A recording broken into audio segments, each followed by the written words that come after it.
In 1936, civil war erupted in Spain.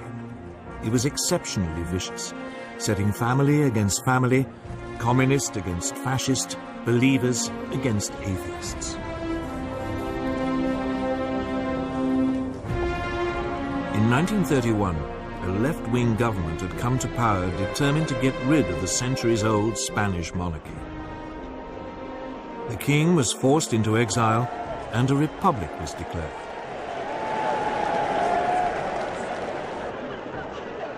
In February 1936, the parties of the left combined in a popular front to take on the forces of the right in a general election.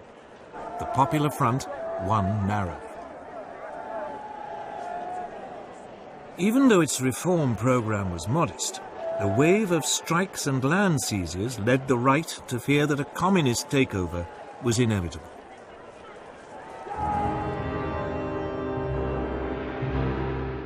Within the Spanish army, long a bastion of conservative and Catholic thinking, senior officers began to consider the possibility of a coup. Among them was General Francisco Franco, the former chief of staff who had been effectively exiled to command Spain's forces in the Canary Islands.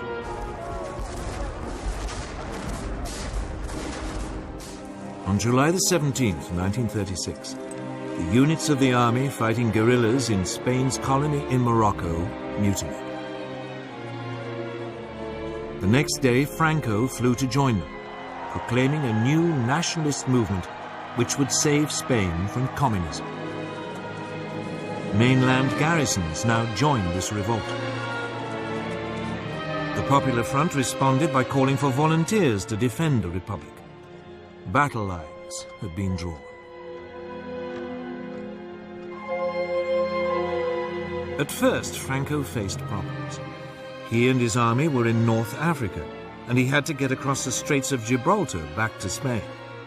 So he turned to the one person he thought might help: Adolf Hitler.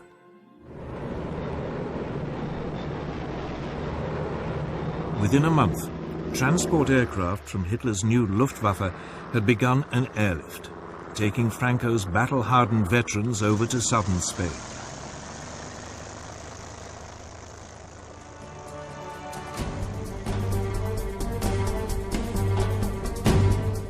At this stage, the Republic still seemed to have the advantage.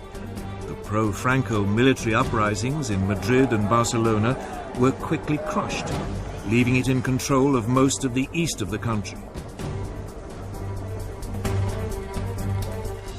Franco's nationalists were confined largely to the northwest and part of the south.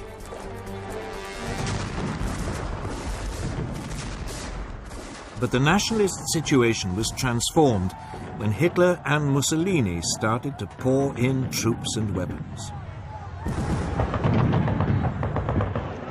The German dictator seized the opportunity to test his new equipment and expanding armed forces. The first Panzer tanks were sent, along with some 12,000 troops. And the Luftwaffe deployed its Condor Legion, with its ultra-modern new bombers and fighters.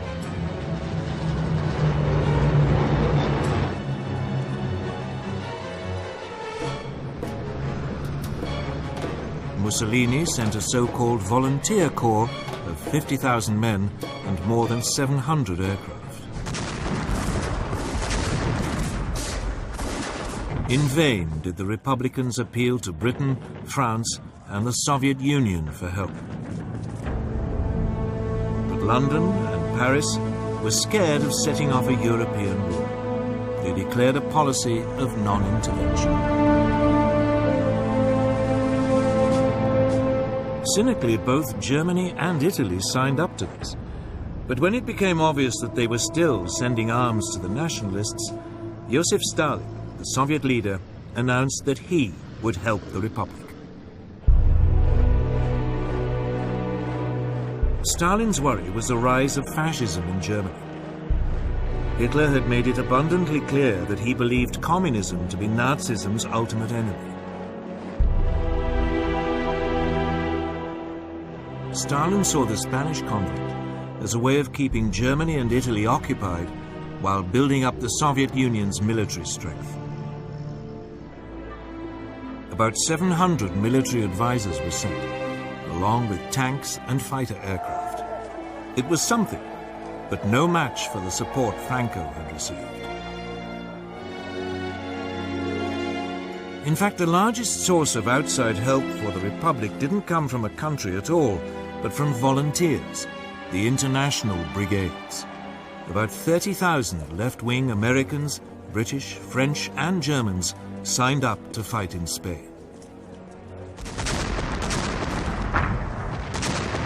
With their new fascist support, the nationalists were able to open two fronts, one advancing towards Barcelona from the north, the other led by Franco, pushing up towards Madrid from the south.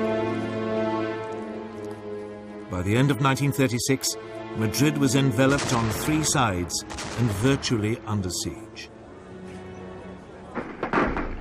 The fighting was intense and often accompanied by appalling atrocities against civilians.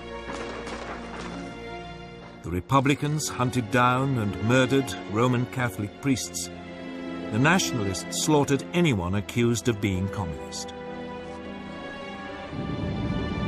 German and Italian air power was used indiscriminately against civilian targets. Madrid was heavily bombed. But the worst incident came in April 1937, when the Basque town of Guernica was virtually obliterated, with 6,000 civilian deaths. The area controlled by the Republic was steadily ground down. Its forces fought with great gallantry, but undertrained and under-equipped amateurs were no match for the professional soldiers led by Franco, or for the combined modern weaponry of Italy and Germany. As the war dragged on, the fighting around Madrid became a symbol of the left's determination not to be crushed by a fascist dictatorship. But behind the scenes, the Republican alliance was falling apart. The communists and socialists wanted to concentrate on winning a military victory. But the more idealistic anarchists and syndicalists saw the war as an opportunity for a mass revolution by the workers. These disagreements burst out into the open in May 1937. Fighting broke out in Barcelona between the anarchists and communists. It was a fatal weakening of the Republican cause. By the end of 1938, the nationalists had penned their enemy into a small enclave around Barcelona, and another stretching eastward from Madrid to the coast.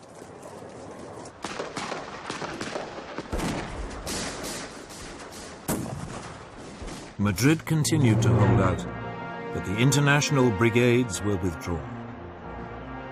More and more nations began to recognize Franco's government as his forces closed in for the final assault on Madrid.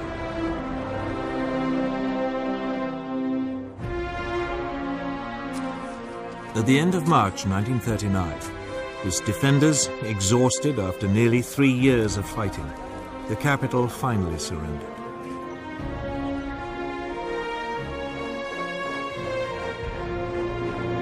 A month later, Franco formally declared hostilities at an end.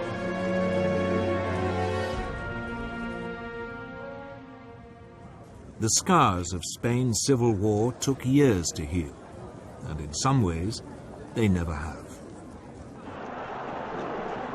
And internationally, Franco's victory over the Republic proved a disaster. Hitler and Mussolini were confirmed in their belief that the democracies of Britain and France were impotent to resist any real pressure. While Stalin despaired of their willingness to confront fascism. Hitler in particular saw his way open to begin the aggressive policies outlined in Mein Kampf. Even before the Spanish Civil War ended, his armies were on the march.